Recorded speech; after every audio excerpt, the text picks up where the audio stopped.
Ella entró caminando a un centro estético, pero no salió caminando. Su amiga la vio mal, la grabó y horas después una cámara de seguridad mostró lo que nadie pudo seguir explicando. La sacaron cargada hacia un carro gris, no hacia una ambulancia, no hacia emergencias, hacia un carro. Días después apareció lejos de allí. Hoy hablamos del caso de Yulixa Tolosa. The emergency.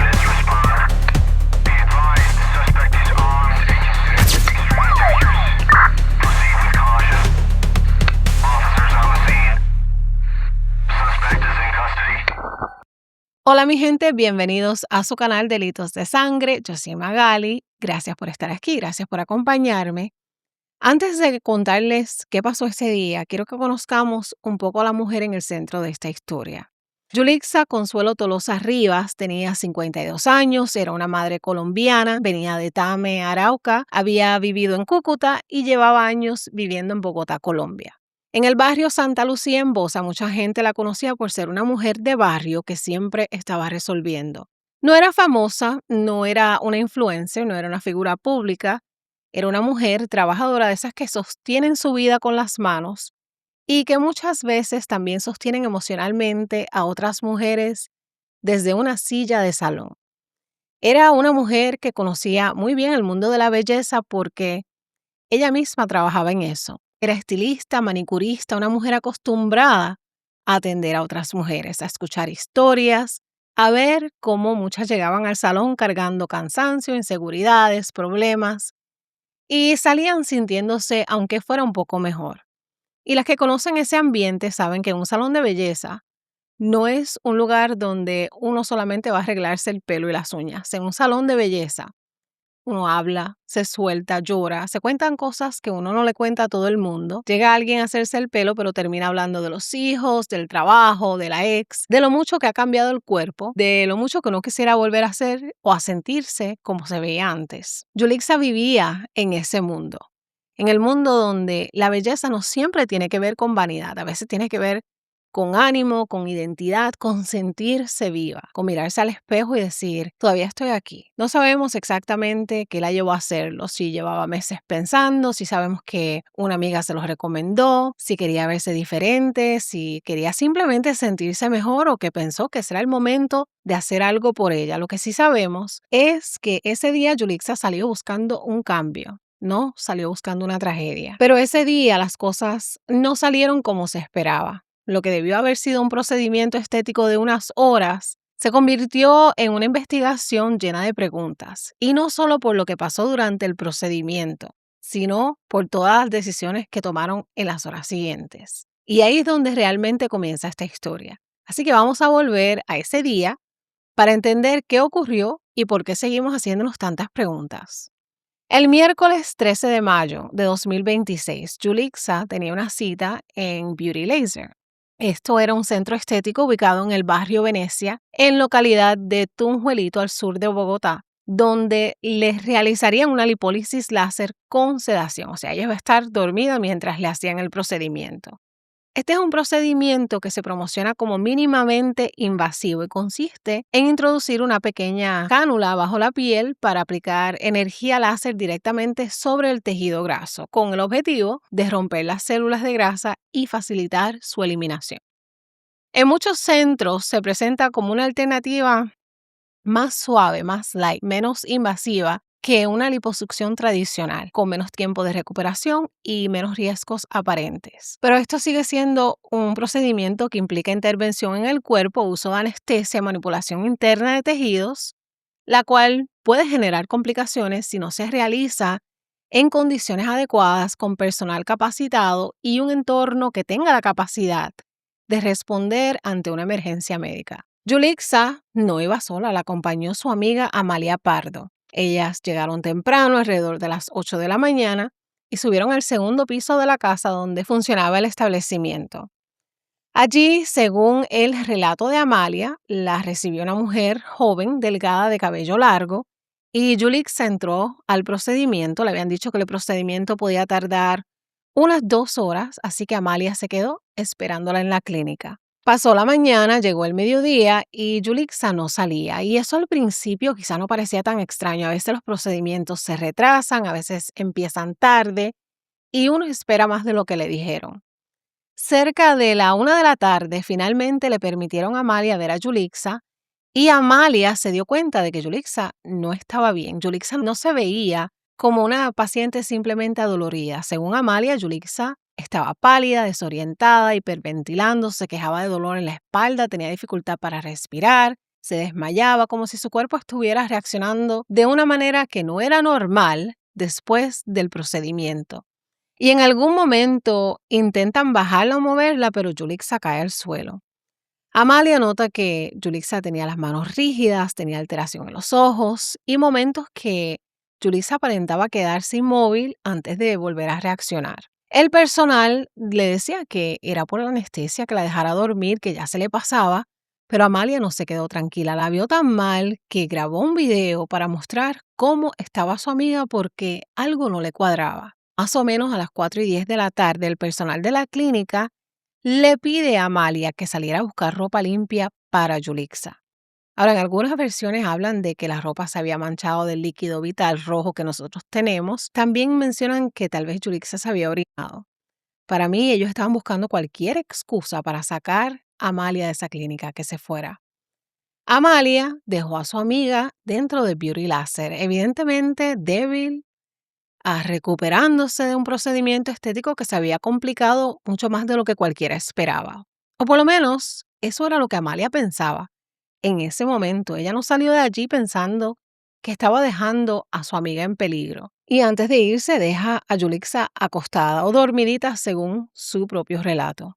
Y esa fue la última vez que Amalia ve a su amiga Yulixa con vida porque cuando regresan con la ropa, Yulixa ya no está. No está en la cama, no está en recuperación, no está esperando a que la cambien, no está en la clínica donde Amalia la había dejado. Y ahí empieza el vacío, el hueco, ese momento en esta historia que deja de tener explicaciones normales. Porque si Yulixa estaba tan mal, si estaba en recuperación, en observación, ¿cómo es que de pronto ya no estaba en ese centro? Las amigas empiezan a preguntar por Yulixa y las respuestas que estaban recibiendo en realidad no cuadraban. Primero le dijeron que Yulixa se había ido por su propia voluntad, que se había montado en un carro y se había ido. Y esa es una versión que para sus amigas no tenía sentido porque Amalia había visto a Yulixa en un estado en el que no parecía capaz de levantarse, organizarse, salir, montarse en un carro y marcharse como si nada.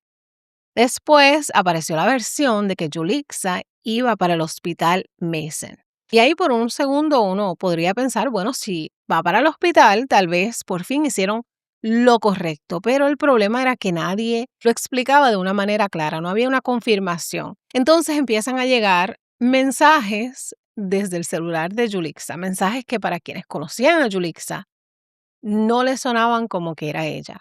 Cerca de las 9 de la noche, mientras sus familiares la buscaban, su teléfono envió textos asegurando que estaba bien, que iba para su casa, que tenía sueño, que iba vomitando, que el señor la llevaba al hospital, que iba sin batería, les voy a poner la foto aquí para que las vean, o que iba para el hospital Mason. Y las amigas de Yulixa aquí empiezan a sospechar que esos mensajes no estaban contando la verdad. Hubo llamadas en las que nadie habló y luego dejaron de contestar por completo. Pasaban las horas, la incertidumbre crecía y lo que al principio era simplemente una confusión se fue transformando en alarma y las personas que debían explicar dónde estaba Yulixa no estaban dando una respuesta que tuviera sentido.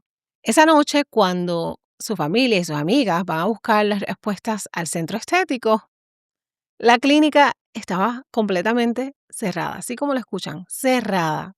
Desde ahí, las amigas y allegados de Yulixa empiezan a moverse, empiezan a preguntar, a denunciar y a contar todo lo que habían visto. Y aquí el video de Amalia empieza a tomar importancia. Mírame, yo necesito que tú me digas lo que te sientes, ¿ya? Aparte del mareo, el sueño, la náusea. Respira normal. Uf. No, así no respira bien. Porque te bajaron. Respira normal. Porque te bajaron. Respira bien, Yulixa. Ey, fuerte, respire normal. Hiperventilando y no se está haciendo. Eso yo no creo que a ninguno de nosotros nos suene como una recuperación normal. Al día siguiente, cuando las autoridades logran entrar a este beauty láser durante la búsqueda de Yulixa, encontraron algo más adentro. Dentro del establecimiento había otra mujer de nombre Cindy Carvajal. Esta mujer, Cindy, también era paciente del lugar y se había sometido a un procedimiento estético y quedó encerrada dentro del centro cuando las personas vinculadas a la desaparición de Yulixa se fueron huyendo. La dejaron encerrada allí. O sea, mientras afuera la familia y las amigas de Yulixa estaban tratando de entender dónde estaba ella dentro de ese mismo centro, había otra paciente al cual ellos abandonaron, la dejaron encerrada esperando que alguien la sacara. Y eso le añadió otra capa al caso porque ¿qué clase de lugar era ese? ¿Cómo funcionaba? ¿Quién estaba a cargo de eso? ¿Y cómo era posible que una paciente pudiera quedar encerrada allí después de un procedimiento? Más adelante, Cindy también habló de lo que habría visto y escuchado esa noche y según su testimonio, reportado por medios, cuando Yulixa se agravó, en vez de activar una respuesta médica clara, ellos llamaron a un pastor. Y ese detalle, si se confirma dentro del proceso, es bien fuerte, porque estamos hablando de una mujer que estaba deteriorándose frente a sus ojos, que estaba en un lugar donde necesitaba ayuda urgente y ellos, en vez de llevarla al hospital, llaman a un pastor. Más tarde aparece otro video y este es el video de las cámaras de seguridad. Y ese video es el que cambió la historia públicamente porque ya no era solamente la palabra de las amigas de Yulixa contra las versiones del centro. La cámara mostraba que Yulixa nunca salió caminando por su propia voluntad. A eso de las 7:24 de la noche del 13 de mayo, se ve cómo sacaban a Yulixa cargada hacia un carro Chevrolet Sonic gris, no caminando por su propia cuenta ni yéndose tranquila. Yulixa no podía ni ponerse de pie, sus pies iban arrastrándose y ellos la sacaron.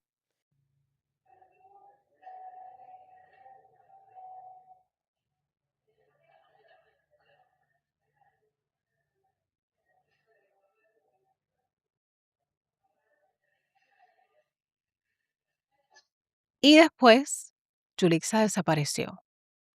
Ese video salió a la luz mientras Yulixa todavía estaba desaparecida y desde ese momento la pregunta cambió: ¿de dónde está Yulixa? ¿A qué hicieron con Yulixa después de sacarla del beauty láser?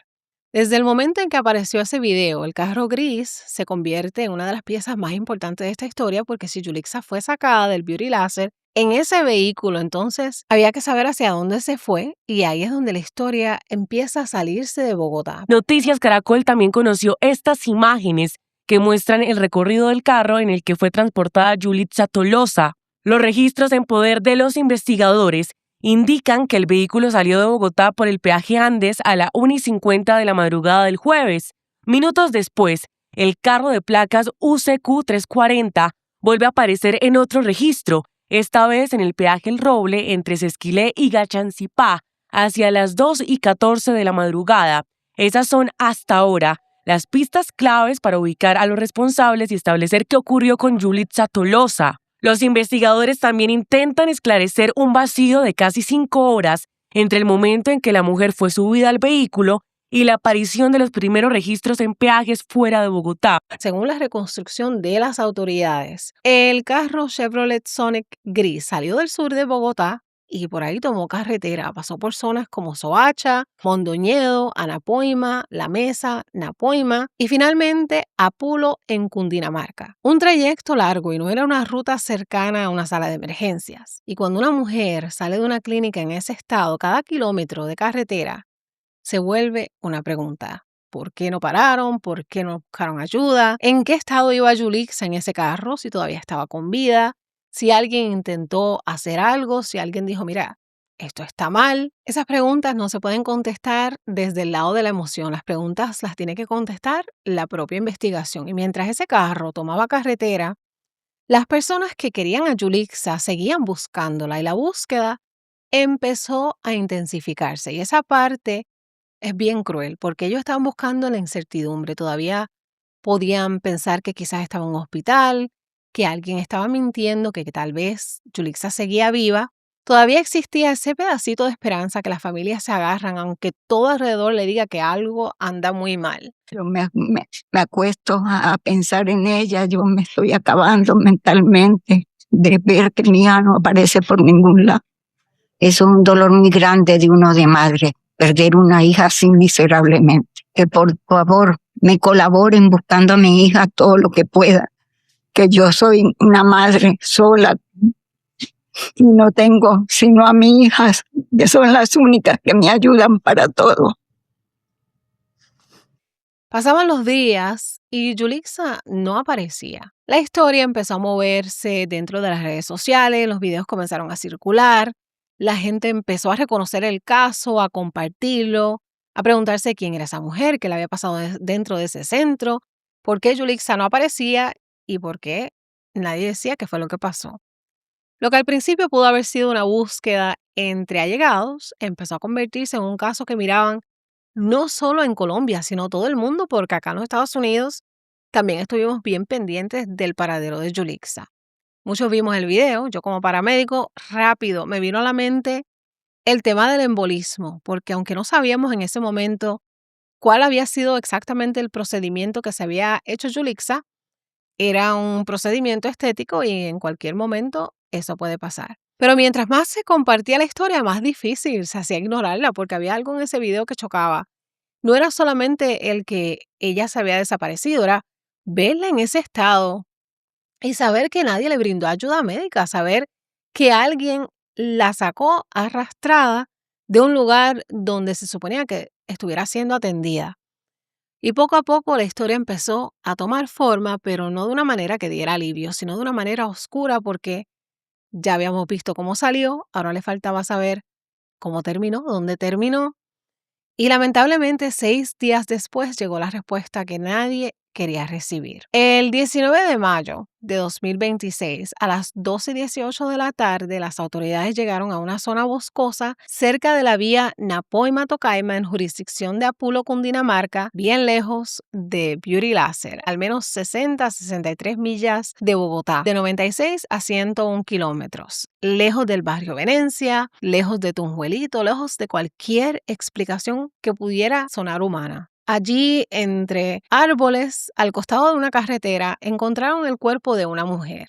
Pero no fue hasta el 20 de mayo que Medicina Legal confirmó que el cuerpo encontrado en Apulo era el de Yulixa, pero en ese momento todavía no se cerró la causa exacta porque los estudios continuaban. Al día siguiente, el 21 de mayo, empezaron a conocerse reportes que hablaban de una posible embolia pulmonar relacionada con el procedimiento estético, pero el informe de la necropsia completo fue emitido el 27 de mayo y sus detalles se conocieron públicamente alrededor del 29 de mayo. En ese dictamen, Medicina Legal vinculó la pérdida de Yulixa con el procedimiento de succión adiposa en abdomen y dorso, clasificó el caso como una despedida violenta, incluso como homicidio, y se informó que la causa sí fue por una embolia pulmonar. Estamos hablando del final de una búsqueda, del momento en que la esperanza de una familia se rompe por completo.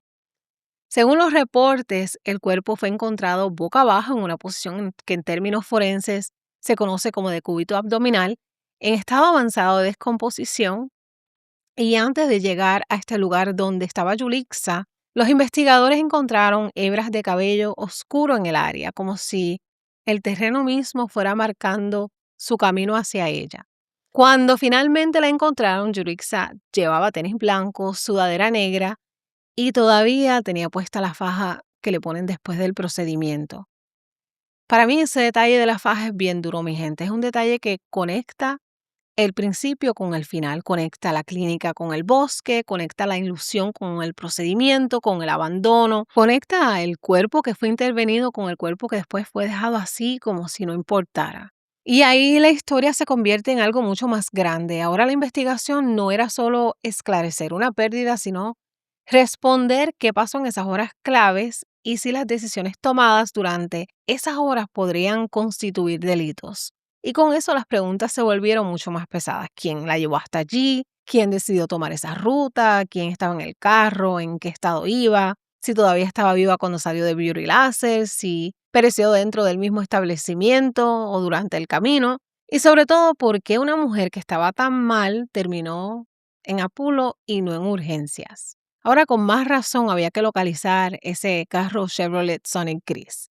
Era el carro que podía explicar la ruta, conectar personas y ayudar a reconstruir las horas que faltaban. Y ese carro no apareció en Bogotá, apareció en Cúcuta, específicamente en los patios norte de Santander, cerca de la frontera con Venezuela. Ese dato abrió otra línea en el caso, porque si ese carro terminó allá, había que saber quién lo llevó allí, cómo llegó hasta allí, quién lo ocultó y quién dio las instrucciones. En Cúcuta, el vehículo fue una de las partes claves para llegar hasta Jesús Alberto Hernández Morales y Kelvis Daniel Sequera Delgado, quienes fueron capturados en Colombia y según la fiscalía estarían vinculados al presunto movimiento u ocultamiento de el Chevrolet Sonic gris. Según la fiscalía, ellos habrían sido contactados por María Fernanda Delgado Hernández, señalada como la propietaria de Beauty Láser, para viajar desde Venezuela hasta el norte de Santander y recoger ese carro Chevrolet. Y la teoría de la fiscalía es que iban a sacar el carro de la vivienda en los patios para llevarlo a un parqueadero y venderlo con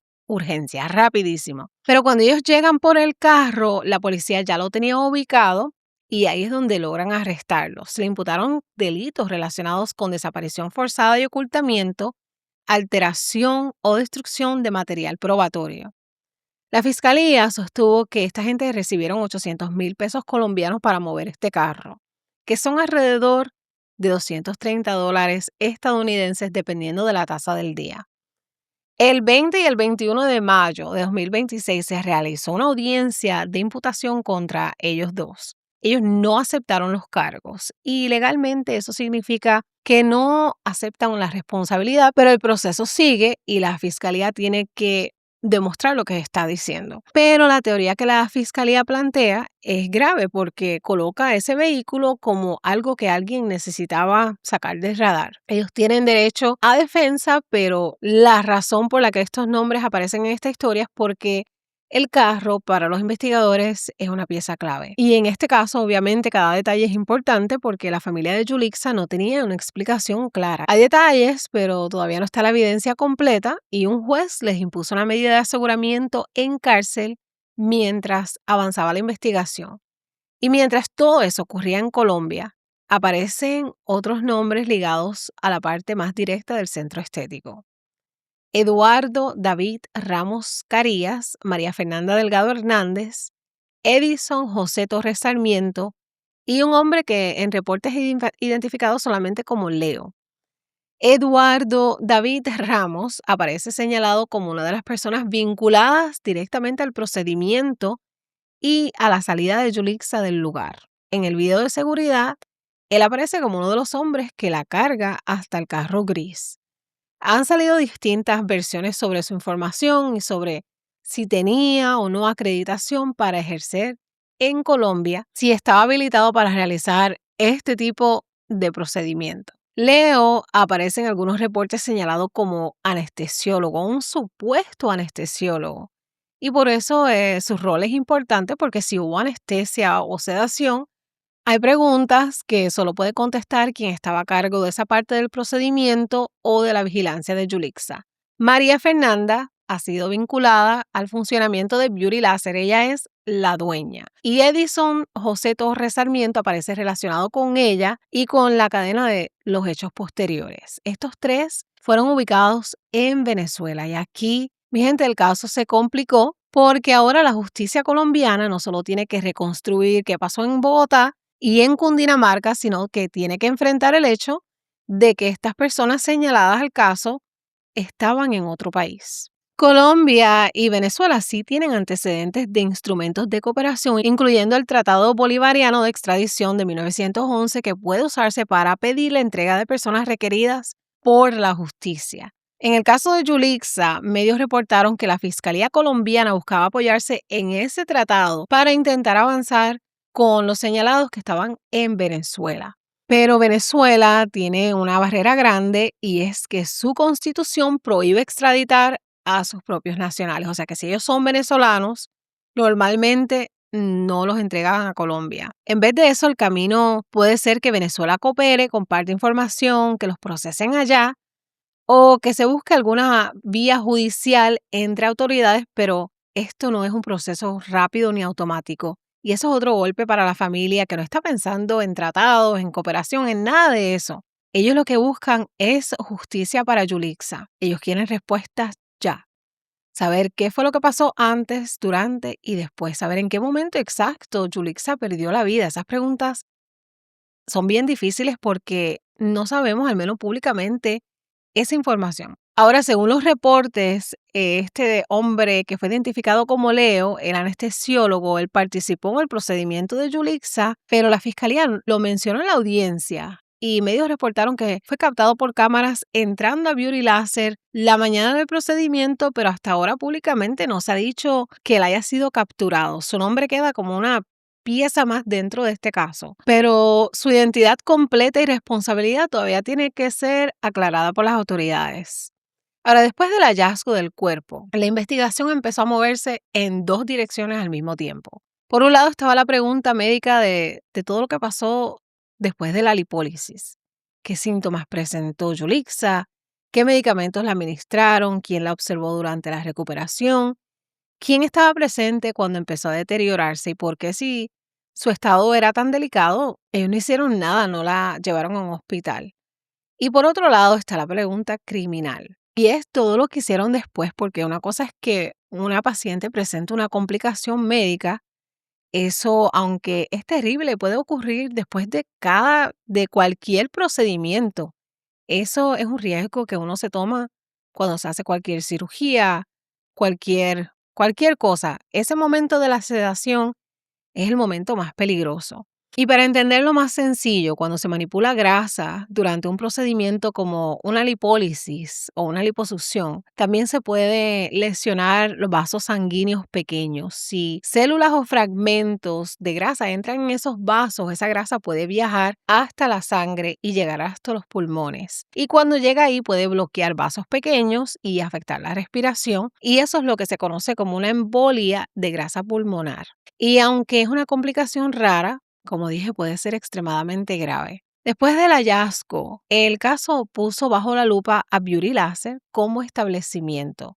Beauty Laser podía tener registro como negocio, pero eso no era lo mismo que estar habilitado sanitariamente para procedimientos estéticos invasivos. Una cosa es decir registro mercantil o aparecer como establecimiento comercial, y eso básicamente significa que ese negocio existe. Y otra muy distinta es tener la habilitación sanitaria para sedar a tus pacientes, para una lipólisis, para el manejo de pacientes y emergencias. Para eso necesitas la autorización, necesitas el personal certificado, necesitas equipo, protocolos y capacidad de respuesta. En el caso de Beauty Laser, el Consejo de Bogotá señaló que el registro mercantil reflejaba actividad de peluquería, o sea, tratamientos de belleza, no una clínica con autorización para hacer una liposucción. Ahora, cuando esa noticia salió, mucha gente empezó a hablar de las llamadas clínicas de garaje, esos lugares que operan con apariencia de centro estético o médico, pero sin cumplir con las condiciones necesarias para intervenir en el cuerpo de una persona. Y aquí hay que decir esto claro sin desviarnos de Yulixa. El problema no es que una mujer quiera hacerse un procedimiento, el problema es que existan lugares que vendan la seguridad sin tenerla. Lugares que hablan de resultados, de promociones, de cambios, de autoestima, pero cuando una paciente empieza a deteriorarse, no tienen la respuesta que deberían tener. Porque en un centro que se hace este tipo de procedimiento, se tiene que estar preparado para lo peor.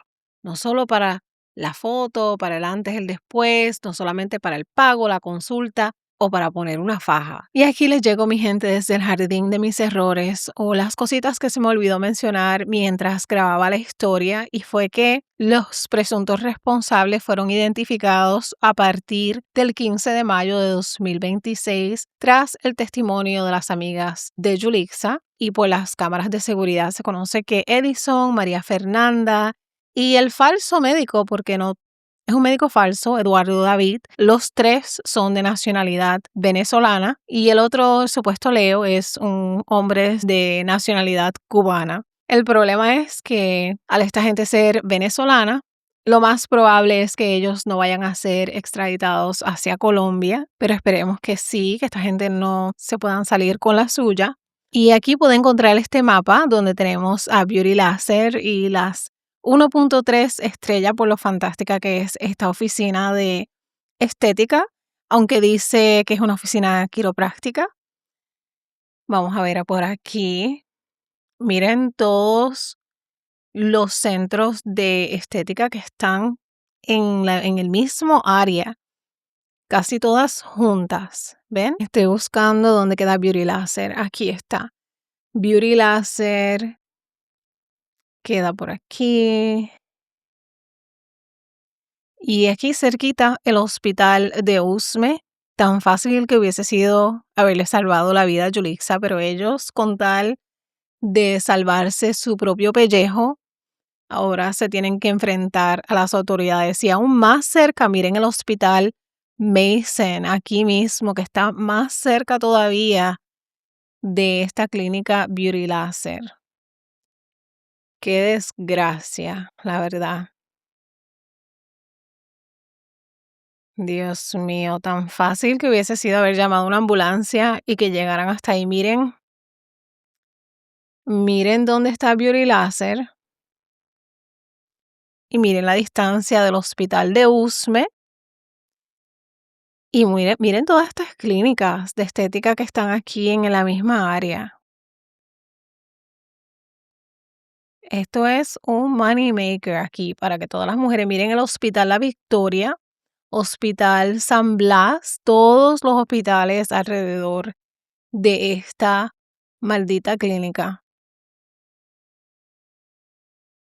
No le salvaron la vida porque no quisieron.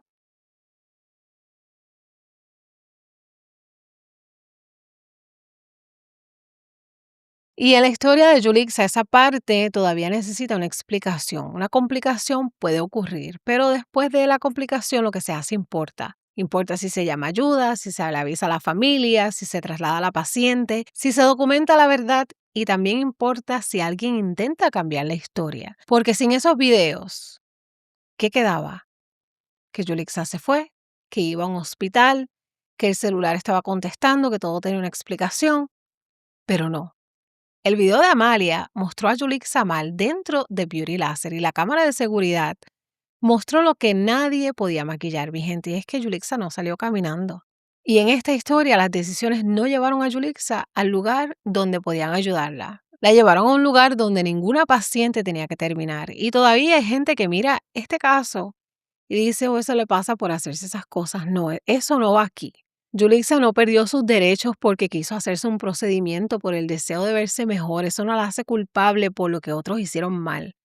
Y esto tampoco es un caso aislado. En Bogotá, entre 2023 y 2026, se han reportado 15 pérdidas asociadas a procedimientos estéticos y más de 500 casos adversos. A nivel nacional, Medicina Legal había reportado 131 pérdidas relacionadas con cirugías estéticas entre 2020 y 2023, y 114 de esas víctimas eran mujeres. Y fuera de Colombia, esto también pasa. En Estados Unidos también hemos visto mujeres complicarse después de procedimientos estéticos, mujeres que viajan a otros estados, mujeres que salen del país, que buscan un mejor precio que puedan pagar y terminan en manos de lugares que no responden cuando algo sale mal. Así que esto no se trata de señalar el que una mujer quiera cambiar su cuerpo. Mira, si yo tuviera el dinero, yo también me lo hiciera. Pero el miedo mío es que me lo vaya a hacer en un lugar que no me vayan a hacer las cosas bien. Se trata de seguridad, de regulación, de lugares que venden confianza, de procedimientos que se ofrecen como si fueran simples cuando pueden implicar riesgos y emergencias reales. Más adelante, el 17 de julio de 2026, recientemente, la Fiscalía radicó el escrito de acusación contra estas personas que están en Venezuela, y eso no significa que ya estén condenados, significa que el caso dio un paso formal hacia el juicio. Con toda esa evidencia reunida, la Fiscalía dio el siguiente paso. Ya no era solo reconstruir, ahora tenía que explicar ante un juez por qué se consideraba que lo ocurrido el 13 de mayo y en los días posteriores podía constituir delitos. Durante el juicio, La fiscalía fue presentando la cronología, los hechos, los videos, los testimonios, los informes periciales y según ellos demostraban cómo se dio todo desde la entrada de Yulixa a la clínica hasta el hallazgo de su cuerpo. Su caso se apoyaba en la suma de todas esas piezas. Por su parte, la defensa cuestionó esa interpretación, planteó dudas sobre algunos de los elementos y sostuvo que ciertas conclusiones no estaban suficientemente respaldadas. Y eso es precisamente lo que pasa en un juicio. No gana quien habla más alto, habla quien logra sostener su versión con la evidencia que el juez considera confiable y suficiente. Durante unos días, el tribunal escuchó testigos, peritos, investigadores, se mostraron las pruebas. Y mientras todo eso pasaba, la familia de Yulixa estaba ahí siguiendo un proceso lleno de términos legales, pero con una pregunta bien sencilla, mi gente. ¿Por qué Yulixa nos regresó a su casa? Hasta ahora este caso no ha llegado a una sentencia final. Lo que sí hay son las personas capturadas y vinculadas al proceso. Y como algunos de los implicados están en Venezuela, eso significa que la historia aún se sigue escribiendo en los tribunales, mi gente. Lo que sí podemos decir con certeza es que hasta hoy hay una investigación en marcha, hay una familia esperando justicia y muchas preguntas que ya tienen respuestas y otras que siguen en disputa. Más adelante también se le pidió a las autoridades que revisaran el papel de las amigas que estuvieron cerca de Yulixa ese día, pero por supuesto que pedir que la investiguen no es lo mismo decir que ellas son culpables. En el caso de Amalia, precisamente porque ella estuvo allí durante horas, la investigación puede necesitar establecer qué vio, qué le dijeron, a qué hora salió, a qué hora regresó y qué intentó hacer cuando las versiones empezaron a cuadrar. Para mí, Amalia fue quien ayudó a Yulixa, fue quien ayudó a que este caso siquiera saliera a la luz, porque sin ese video tal vez lo hubieran creído a la clínica, que Yulixa simplemente se había ido. También se reportó que el abogado de la familia pidió mirar si hubo una posible omisión de ayuda y dudas relacionadas por un dinero. Pero públicamente lo que se ha informado es que lo que hay es una solicitud de investigación, no una condena ni una acusación formal contra las amigas. La justicia tendrá que probar responsabilidades, tendrá que separar lo que se sabe de lo que todavía se investiga. Pero mientras todo eso pasa, hay dos imágenes que no se nos van. Y esas son Yulixa dentro de Beauty Láser, mal, mientras su amiga la graba porque algo no le cuadra, y Yulixa saliendo cargada de la clínica hacia un carro gris. Y entre esas dos imágenes se esconde la verdad. El proceso legal sigue su curso y nosotros vamos a estar pendientes de cualquier actualización. Pero hoy, más allá de todo lo legal, mi gente, quiero que recordemos a Yulixa como persona, como la mujer que era y como madre, como hija. Y ojalá que su vida, que su historia sirva para que otras personas también hagan preguntas, se informen y tomen precaución. Ahora quiero escucharlos a ustedes. ¿Qué fue lo más que le impactó del caso de Yulixa? Quiero saber si ustedes se han hecho algún procedimiento, si se harían algún procedimiento, si han viajado a otro país a hacerse un procedimiento buscando algo que sea un poco más económico. Los leo en los comentarios, mi gente. Gracias por acompañarme. Hagan bien, si mirar aquí, los quiero mucho. Delitos de sangre. Bye.